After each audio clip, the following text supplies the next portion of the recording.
नमस्कार दोस्तों, ध्रुव इंडिया में आपका स्वागत है। पुस्तक उद्योग के बारे में मैं कुछ भी नहीं जानता हूं तो बस इतना ही कि इंटरनेट पर पुस्तकें बेचकर मैं पुस्तक उद्योग का नक्शा बदलने वाला हूं। ये शब्द हैं जेफ बेजोस जी, जो सीईओ हैं अमेजन के। आज अमेजन का बिजनेस मॉडल क्या है, AWS क्या है, इनका बिजनेस इतना ग्रोथ कैसे कर रहा है, मार्केट में इनकी पकड़, चेन सिस्टम, इसके बारे में हम जानेंगे। तो शुरुआत करते हैं जेफ बेजोस जी से। जेफ बेजोस जी का जन्म 12 जनवरी 1964 को न्यू मैक्सिको में हुआ। इसके बाद इन्होंने अपनी प्रारंभिक शिक्षा में ही बहुत ही मेधावी छात्र हैं। इन्होंने कंप्यूटर के प्रति और यांत्रिकी में इन्होंने अपना स्नातक किया और आगे चलकर बैंक में वाइस प्रेसिडेंट रहे और उसको रिजाइन करने के बाद 1994 में इनके दिमाग में इंटरनेट के प्रति एक विशेष रुझान आया कि यहाँ पे जब पुस्तक उद्योग अपने बहुत पुराने मॉडल्स में था, जहाँ किताबें, स्कूली किताबें अलग स्थानों पे थी, नोवेल्स, मैगजीन्स, ये सब बहुत आसानी से अवेलेबल नहीं होता था, तो उसके दिमाग में आया क्यों ना क्यों ऐसा प्लेटफॉर्म बनाया जहाँ लोग आसानी से किताबों को परचेस कर सके। तो इंटरनेट पे इन्होंने कैडबरा से अपनी शुरुआत करी, कैडबरा बनाई और वहाँ से इन्होंने एक ऑनलाइन प्लेटफॉर्म स्टार्ट किया और इनका प्लेटफॉर्म इतना ज़बरदस्त था कि 2-3 वर्षों में ही 180 करोड़ से ज़्यादा इसके उपभोक्ता बन गए। फिर कालांतर में इनको अधिक फंड की रिक्वायरमेंट पड़ी और इन्होंने अपने आप को शेयर मार्केट में लिस्ट किया और अपने उपभोक्ताओं के आशाओं के अनुरूप कंपनी धीरे धीरे काम कर रही थी। इन्होंने अपने जीवन में एक चीज़ को बहुत महत्व दिया, वो है उपभोक्ता।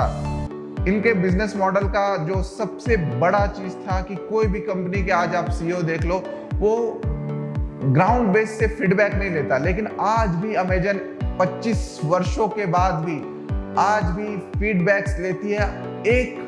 हर एक कस्टमर से फीडबैक लेती है, हर एक पॉइंट पे लेती है कि आपको ट्रांजैक्शंस, चाहे वो बैंकिंग ट्रांजैक्शंस हो, चाहे वो चैन सिस्टम हो, चाहे कस्टमर के एड सर्विसेज हो या प्रोडक्ट सर्विसेज हो, कस्टमर्स को जोड़ना हो और रैपिड सर्विसेज हो। हम यहाँ पे बस ये चीज़ जानने का प्रयास कर रहे हैं कि ऐसे किन तत्वों को उन्होंने अपने ग्रुप में शामिल किया, अपनी पॉलिसीज में, अपनी नीतियों में, प्रशासनिक ढांचों में, जिससे अमेजन इतना ज़्यादा ग्रो कर पाई।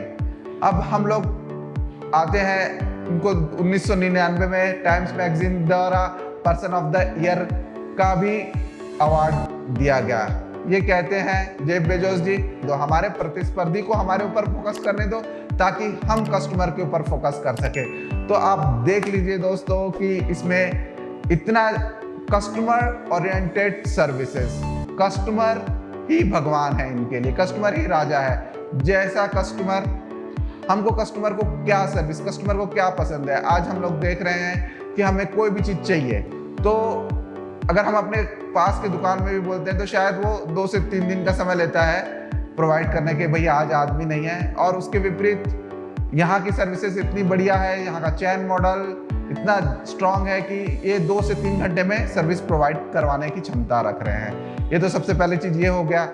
दूसरा कि इनके पास इतना बड़ा डाटा सेंटर इकट्ठा हो गया कि कंटिन्यू बेच के इनके जो डेटास हैं, इन्होंने एक सिस्टम को किया, वन क्लिक सिस्टम में इन्होंने क्या किया कि कोई भी कस्टमर को हर बार परचेस के दौरान पूरी डिटेल्स ना देने पड़े करके इन्होंने एक वन क्लिक बटन बनाया। ये वन क्लिक बटन इनके पास 20 साल तक था, उसके बाद इनका पेटेंट जो है खत्म हो गया। कोई भी कंपनी इस पेटेंट को, तो इन्होंने अपने जीवन में ये देख लिया कि भाई कि मेरे को कंप्यूटर में, इंटरनेट में आने वाले समय में इतना ज़्यादा ग्रोथ है, इतना ज़्यादा पोटेंशियल है कि हमें और कहीं देखने की ज़रूरत ही नहीं। और मार्केट में छोटी छोटी कंपनियां थी जो कंपटीशन दे रही थी, इसमें से क्विड्जी थी जो बेबी प्रोडक्ट केयर्स बनाती थी। तो इन्होंने क्या किया कि वो कंपनी को सस्टेन करने, मतलब इनको कंपनी का अधिग्रहण कर लिया। कंपनी तैयार नहीं थी कि अधिग्रहण, लेकिन उन्होंने अपने रेट्स को इतने कम किए कि कंपनी के लिए उस चीज़ को सर्वाइव करना बहुत मुश्किल हुआ। 1 बार 2 बार, फिर कुछ समय के बाद कंपनी ने अपना अधिग्रहण अमेजन को करवा दिया। अब आप समझ सकते हैं कि पॉलिसी कि no competition make profit, no competition make profit. अब भारत में भी देखते हैं कि 2006-07 में आपका फ्लिपकार्ट आया, फ्लिपकार्ट के द्वारा भारत में इनका भी मार्केट में प्रवेश हुआ और प्रवेश होने के बाद इनको उनके साथ कंपटीशन करना पड़ा, लेकिन उन्होंने अपने ज़्यादा प्रॉफिट नहीं लिया, लेकिन मार्केट में कंटिन्यू बने रहे और आज पूरे विश्व में अमेजन का मार्केट ई-कॉमर्स बहुत तगड़े से चल रहा है। आज अमेजन के पास बहुत सारी कंपनी है, जो एक OTT फॉर्म है, अमेजन प्राइम है, अमेजन OTT है, और AWS अमेजन वेब सर्विस है, अमेजन क्लाउड सर्विसेज है। इसमें से अमेजन वेब सर्विसेज इसके 2006 में आने के बाद से मार्केट और अमेजन में एक बहुत बड़ी रिवोल्यूशन हुआ। आज अमेजन में लाखों एम्प्लॉय हैं और अमेजन के पास इतना बड़ा डेटा सेंटर है कि वह अमेरिका सरकार ही नहीं, पूरे बड़ी कंपनियां उनके पास अपना डेटा स्टोर करवाती है और उनके सर्वर का यूज़ करती है। तो आप ये जान लीजिए कि इस डेटाबेसेस का इस्तेमाल करके कंपनियां कितनी इंफॉर्मेशन, आपकी हमारी सारी इंफॉर्मेशन के बारे में इनके पास जानकारी है।